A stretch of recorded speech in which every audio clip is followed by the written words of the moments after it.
Yo, salut la famille, j'espère que vous allez bien, bienvenue sur cette vidéo. Aujourd'hui on va parler de Shingeki no Kyoji, l'attaque des titans, et je vais encore faire une théorie pour vous parler de la fin de la série, de la fin de l'œuvre qui devait arriver normalement pour le mois d'avril avec le dernier scan et qui ferait suite à ce scan 137 où on voit une happy end, enfin en tout cas une happy end pour le bataillon d'exploration qui tente de mettre fin au grand terrassement des reines. Et je vais rebondir sur ma vidéo précédente où je vous ai expliqué que ma théorie se basait autour du fait qu'il y aurait plusieurs fins alternatives à l'attaque des titans et que la fin qui nous a été présentée dans le chapitre 137, en tout cas les éléments qui nous ont été présentés dans le chapitre 137 ne sont qu'une version, qu'une vision de la fin que l'auteur va nous présenter. Et pour étayer un petit peu ma philosophie et ma théorie, je vous avais expliqué que le monde du pass, le monde de l'axe, était en fait un monde quantique qui était un générateur de plusieurs mondes et de plusieurs alternatives différentes qui pouvaient être construites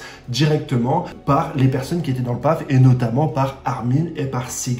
Pour étayer un petit peu cette théorie, je vais développer donc une théorie qui va être issue de la première que j'ai faite sur ma première vidéo des fins alternatives, c'est qu'on va avoir une fin différente dans le manga et dans l'animé. On a vu plusieurs similitudes entre le manga et l'animé pendant les 4 saisons qui nous ont été présentées. On pensait que les différences étaient par rapport à l'adaptation, que Isayama s'était adapté au format de l'animation et qu'il avait peut-être un petit peu corrigé son récit pour pouvoir avoir quelque chose de beaucoup plus attrayant à l'image que sur le manga papier qui est un petit peu un premier jet. C'est une version qui est complètement cohérente et qui expliquerait pas mal de choses. Mais si on va beaucoup plus loin, on peut voir que Isayama joue pas mal avec les codes. Rappelez-vous, lors de la révélation de Reiner et Bertolt, elle a été faite pratiquement hors champ, au second plan, au fond de la case. On a vu les membres du bataillon d'exploration marcher directement sur le mur et tout au fond, on voyait Reiner et Bertolt dire d'un naturel qui est désarmant: hey Ren, viens, faut qu'on te parle. En fait, nous, on est le cuirassé et le titan colossal, on aimerait bien t'amener avec nous. Oui, c'est nous, on a foutu le bordel à Shiganshina.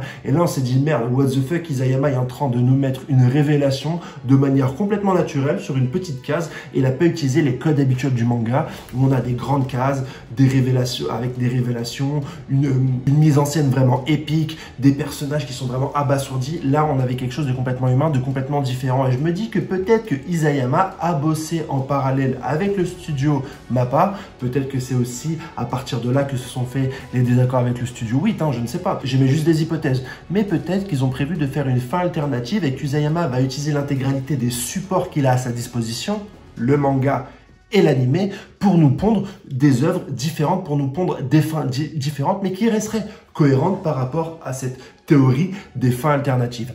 Pour expliquer vraiment les fins alternatives, je me suis appuyé sur 2 choses lors de ma précédente vidéo. Je vous avais parlé de physique quantique, je ne sais pas si vous vous souvenez. La physique quantique, pour vous en parler un petit peu, mais n'hésitez pas à taper sur Google physique quantique pour avoir de plus amples informations, est un rassemblement de théories, est un rassemblement de calculs qui explique un petit peu la loi entre les masses dans l'infiniment petit. En fait, si vous voulez, de manière beaucoup plus simple, les lois physiques qui nous concernent, la loi de la gravité, la vitesse de la lumière, la vitesse du son, à n'importe quel endroit où tu es sur Terre, les lois de la physique s'appliquent. En fait, quand tu lâches une pomme, ça tombe par terre. C'est les lois de la gravité, les lois de la masse, les lois du poids, etc. Tout s'accorde. Ça marche aussi avec l'infiniment grand, ce qu'on appelle la relativité générale. Donc, dans l'infiniment grand, nos règles de physique à nous sur Terre s'appliquent également. C'est pour ça qu'on peut voir avec des télescopes les différentes planètes interagir entre eux, avec la gravité, etc. C'est des phénomènes qu'on arrive à comprendre, qu'on arrive à voir, qu'on arrive à visualiser physiquement, mais également dans nos calculs mathématiques. Seulement, on s'est rendu compte que pour l'infiniment petit, ça ne fonctionnait pas. Pour l'infiniment petit, nos lois de gravité, nos lois de masse, nos lois de lumière, nos lois de son ne fonctionnent pas exactement de la même manière. Donc, on a dû définir d'autres lois qu'on appelle physique quantique, d'autres théories pour pouvoir un petit peu comprendre le fonctionnement de l'infiniment petit. Et un des travaux d'Einstein a été pendant longtemps de trouver des formules mathématiques qui mettent d'accord et l'infiniment petit, la physique quantique, et l'infiniment grand, la relativité générale. Et une des théories qui a réussi à allier un petit peu les formules mathématiques de la physique quantique, donc de l'infiniment petit, et de la relativité générale, c'est-à-dire notre échelle et l'échelle de l'infiniment grand, c'est la théorie des cordes. Et la théorie des cordes, n'hésitez pas à taper théorie des cordes sur Internet, ça propose en fait que, au lieu d'avoir des particules qui sont directement physiques à un endroit, une localisation précise, elles soient à plusieurs localisations sous un système de vibration et que ça vibrerait comme des cordes. Et donc, c'est une théorie qui expliquerait qu'il y a en fait plusieurs dimensions superposées les unes aux autres qui en fait ont un mouvement de vibration, mais que nous on verrait donc une seule théorie dans notre réalité à 3 dimensions, et donc qu'on verrait qu'une seule alternative. Et le prix Nobel, un des prix Nobel qui a découvert, ou en tout cas qui a apporté énormément d'éléments et de matière à cette théorie des cordes, est un japonais. Il s'agit de Washiro Nombu. Je vous mettrai donc directement son nom en description pour que vous puissiez aller voir un petit peu les théories de cette personne qui a apporté à cette théorie des cordes. Et comme Isayama se sert énormément de l'histoire japonaise pour nous présenter un petit peu les problématiques des habitants de l'île du paradis avec le monde extérieur, comme Isayama est un fan de références extérieures pour pouvoir un petit peu continuer la narration de son manga, je me suis dit qu'il s'est peut-être inspiré des travaux de ce compatriote japonais pour pouvoir un petit peu étendre son univers et amener des éléments scientifiques dans l'œuvre qu'il essaie de nous raconter. Et quand on pense directement au voyage dans le temps qu'il a amené dans son œuvre à travers les souvenirs des reines qu'il peut transmettre avec le pouvoir du titan saillant à ses prédécesseurs, on peut dire que Isayama s'est peut-être inspiré de certaines références de la physique quantique pour pouvoir nous prendre une histoire abracadabrantesque et avoir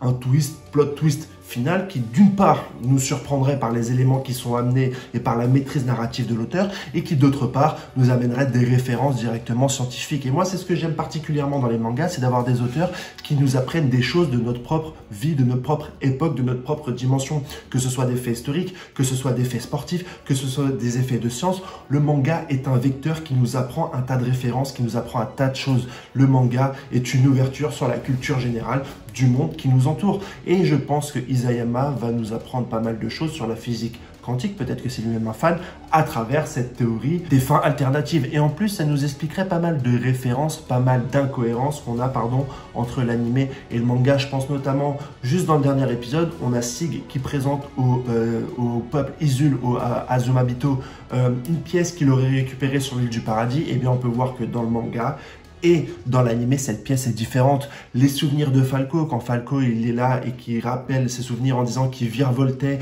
dans les cieux à l'aide de câbles et qu'il y avait des titans qui tombaient du ciel, est-ce que c'est une vision du futur? Est-ce que c'est une vision du passé? Est-ce que c'est une vision d'une autre personne? Ou est-ce que c'est une vision d'une autre dimension, d'une fin alternative? On ne sait pas, mais en tout cas, il y a des éléments dissimulés ici et là qui nous font peut-être nous penser qu'il y a différentes fins alternatives. Je pense également au tatouage de Mikasa, où dans le manga, on a bien pris le soin de nous montrer ce bandage tout le long de la série avant la révélation comme quoi sous bandage il y avait un tatouage, et on peut voir que dans la version animée, il n'y a pas ce tatouage. En plus, ça nous permettrait d'avoir une autre expansion de l'univers. Dans Shingeki no Kyojin, on commençait dans un univers très restreint, en dehors des murs, où on ne savait pas du tout ce qui se passait de l'autre côté. Le peuple était vraiment en retard par rapport au monde. Ensuite, plus les saisons avançaient, plus on a découvert ce qu'il y avait au-delà des murs, et ensuite on se confronte aux limites de la physique. Et avec les révélations du chapitre 121, on va au-delà des lois de la physique, puisqu'on apprend qu'il peut y avoir des souvenirs qui sont envoyés directement dans le passé. Donc on va au-delà de la physique, et je me demande pas si Isayama va aller encore plus loin, puisqu'il va peut-être nous dire qu'il y a des fins donc alternatives. Et un autre élément qui est important dans la théorie des cordes, c'est que toutes les particules résonnent un petit peu entre elles, comme de la musique rentre en résonance avec cette théorie des cordes. On a exactement la même chose avec l'axe, avec le pass, qui serait un point commun entre l'intégralité du peuple eldien.